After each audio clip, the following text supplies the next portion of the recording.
ያሬድ ለመጀመሪያ ጊዜ ይህንን ጣዕመ ዜማ ያሰማበት ቦታ እስከዛሬ ድረስ ሙራደ ቃል፣ የቃል መውረጃ፣ የቃል መፍለቂያ እየተባለ ይጠራል። ይህችን ከሰማይ የተቀበላትን ዜማ አማላት ትርጉሙም ከመላእክት የተገኘች ከሰማያዊው ዓለም የመጣች ማለት ነው። ከዚህ በኋላ ቅዱስ ያሬድ ያንን ታላቅ ዜማ ወደ 3 ዋና ዋና የዜማ አይነቶች ከፈለው።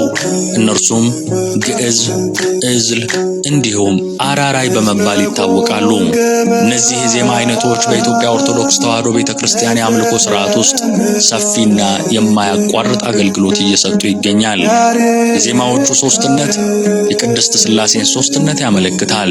በአንድ አገልግሎት በአንድ ምስጋና መዋላቸው ደግሞ የሥላሴን አንድ አምላክነት ያሳያል።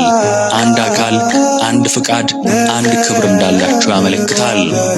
ግዕዝ የመጀመሪያው የዜማ አይነት ነው። ገአዘ ከሚለው የግዕዝ ቃል የተገኘ ሲሆን ትርጉሙም ነፃ ወጣ፣ ቀና አለ ማለት ነው። በዜማነቱ ሲተረጎም ስልቱ የቀና፣ ርቱ፣ ቀጥ ያለ፣ ጠንካራና ግርማ ሞገስ ያለው ማለት ይሆናል። ምሳሌነቱም የአብ ነው። ከዜማው ጠንካራነትና ግርማው የተነሳ ሊቃውንቱ ደረቅ ዜማ ብለው ይጠሩታል። የፈጣሪን ኃይልና ገናናነት የሚገልጽ ነው። ዕዝል ከግዕዝ ጋር ተደርቦ የሚዜም ለስላሳና በስሜት የተሞላ ዜማ ነው። ዕዝል ማለት ጽኑ፣ ጠንካራ ማለት ሲሆን በወልድ ይመሰላል። ወልድ ለሰው ልጆች ፍቅር ሲል ጽኑ መከራን እንደተቀበለ ይህ ዜማም የዚያን የመከራና የፍቅር ስሜት ያስተላልፋል። አራራይ የሚያራራ፣ የሚያሳዝን፣ ልብን የሚሰብርና የሚማርክ ቀጠን ያለና ጥልቅ ስሜት ያለው ዜማ ነው። ይህ ዜማ በመንፈስ ቅዱስ ይመሰላል። መንፈስ ቅዱስ ከበዓለ ሃምሳ በኋላ ሐዋርያትን እንዳረጋጋቸው፣ እንዳጽናናቸው፣ ድፍረትን እንደሰጣቸው ይህ ዜማም ለተሰበረ ልብ መጽናናትን ይሰጣታል። የንስሐና የጸሎት አስተውሎትን ያነሳል። በዚህም መሰረት በቤተ ክርስቲያን የሚቀርበው ምስጋና በሙሉ በእነዚህ በሦስቱ የዜማ አይነቶች የሚከናወን ነው።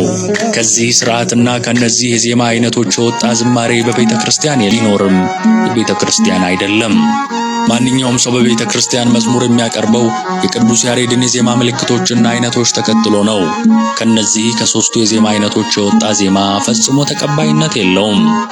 ያሬድ በለማህሌት ወቅኔያት ወባሕት ያሬድ በለማህሌት ወቅኔያት ወባሕት እስመ ኮንከ መርዓ ለዘምሮ በኢትዮጵያ ያሬድ ካህን ጥዑመ ልሳን ኮንከ መርዓ ለዘምሮ በኢትዮጵያ ያሬድ